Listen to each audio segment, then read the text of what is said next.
नमस्कार, मैं हूं कुमार गजेंद्र। भारत टीवी में आपका स्वागत है।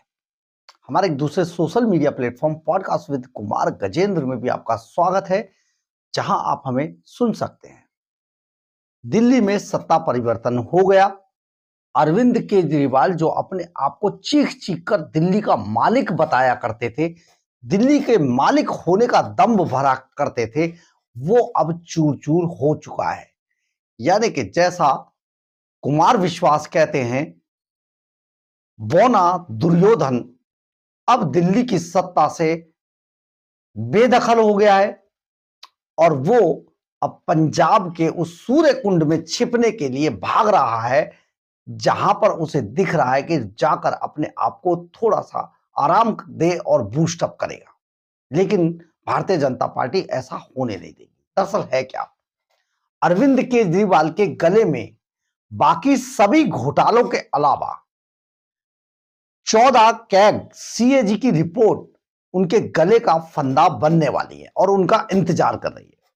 इसका ऐलान प्रधानमंत्री नरेंद्र मोदी ने भी अपने पहले ही विक्ट्री भाषण से कर दिया है, जो उन्होंने राष्ट्रीय कार्यालय भारतीय जनता पार्टी के राष्ट्रीय कार्यालय से दिया था। जो विक्ट्री भाषण, उसमें उन्होंने इसका ऐलान कर दिया है कि जो विधानसभा का पहला सत्र बुलाया जाएगा, उस पहले सत्र के अंदर ही जो सीएजी की 14 रिपोर्ट अरविंद केजरीवाल जिन पर कुंडली मारे बैठे थे, उन सभी रिपोर्ट को सार्वजनिक किया जाएगा, पटल पर रख दिया जाएगा और यह काम पहले सत्र से ही शुरू हो जाएगा।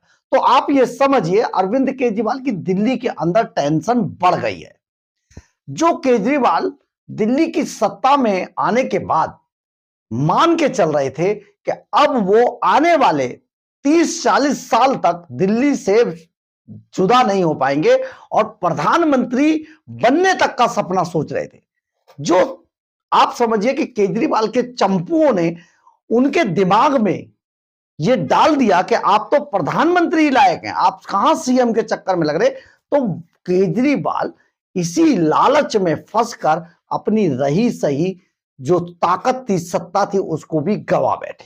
वो चिल्ला चिल्ला कर विधानसभा में कहा करते थे, हम दिल्ली के मालिक हैं। ये दिल्ली के मालिक थोड़ो ही हैं।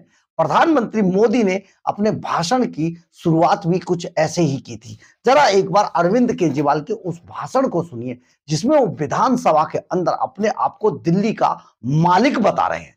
देखिए कितने घमंड में चूर थे अरविंद केजरीवाल, सुनिए जरा।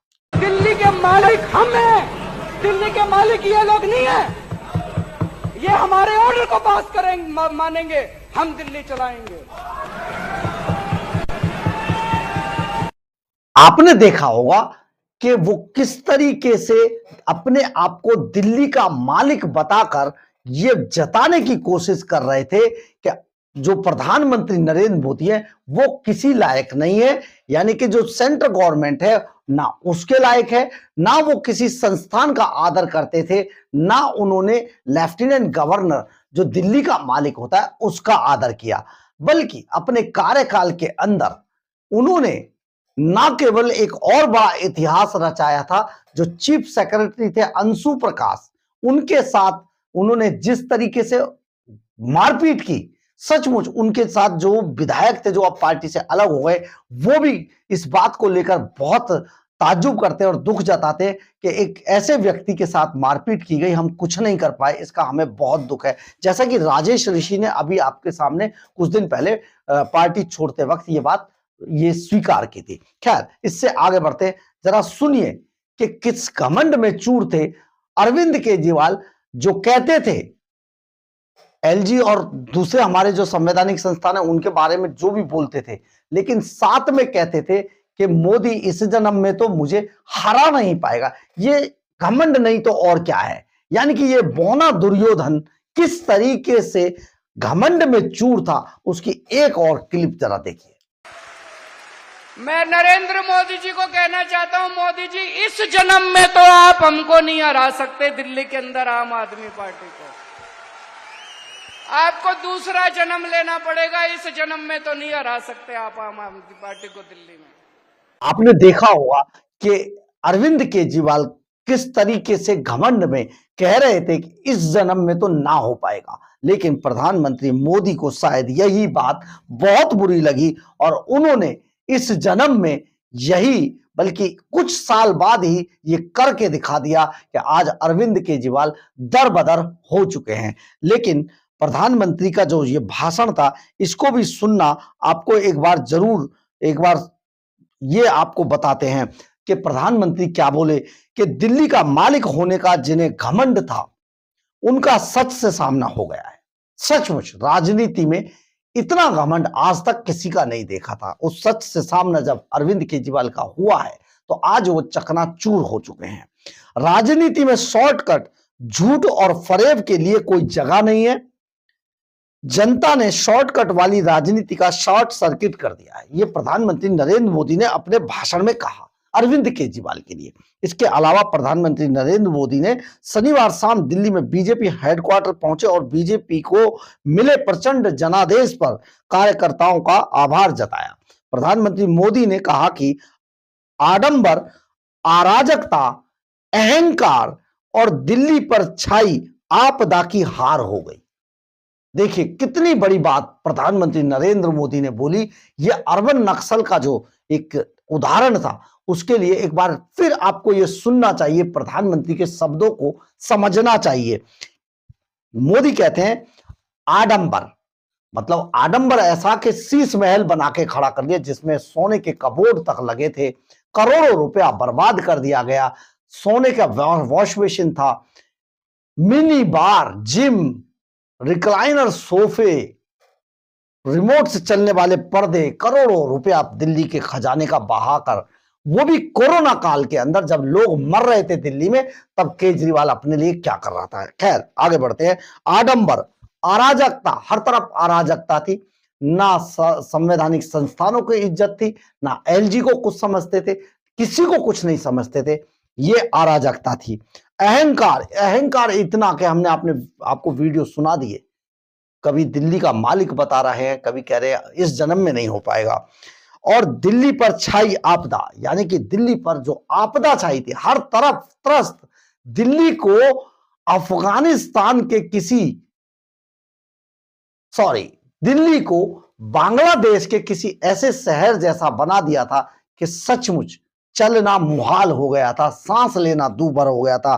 किसी तरीके का कोई सुविधा दिल्ली में नहीं थी, केवल था तो केजरीवाल। प्रधानमंत्री मोदी ने बीजेपी की जीत को भी ऐतिहासिक बताया और आपदा से मुक्त हुई दिल्ली बता दिया। बीजेपी मुख्यालय में उन्होंने यमुना मैया की जय के नारे लगाए। ये पहली बार था कि किसी ने यमुना मैया की जय के नारे लगाए। उससे जो दृढ़ संकल्प निकल कर आता है वो ये आता है कि यमुना सबसे पहला उनका प्रोजेक्ट होगा। दरअसल दिल्ली के अंदर हथनी बैराज कुंड के बाद, यानी कि हरियाणा बॉर्डर से लेकर और उत्तर प्रदेश बॉर्डर तक करीब 28 किलोमीटर के दायरे में यमुना बहती है। और यहां पर जब से केजरीवाल आए तब उसके बाद से इस यमुना का जो बुरा हाल अरविंद केजरीवाल ने किया, इससे बुरा हाल कभी नहीं हुआ था। 13,500 करोड़ रुपया अरविंद केजरीवाल की सरकार यानी कि केजरीवाल यमुना सफाई के नाम पर खा गए। इनका आज तक हिसाब नहीं है, लेकिन बीजेपी अभी हिसाब लेगी। यमुना मैया के नारे और इस नदी के दिल्ली की पहचान बनाने का संकल्प जाहिर कर दिया पहली बार में ही प्रधानमंत्री ने।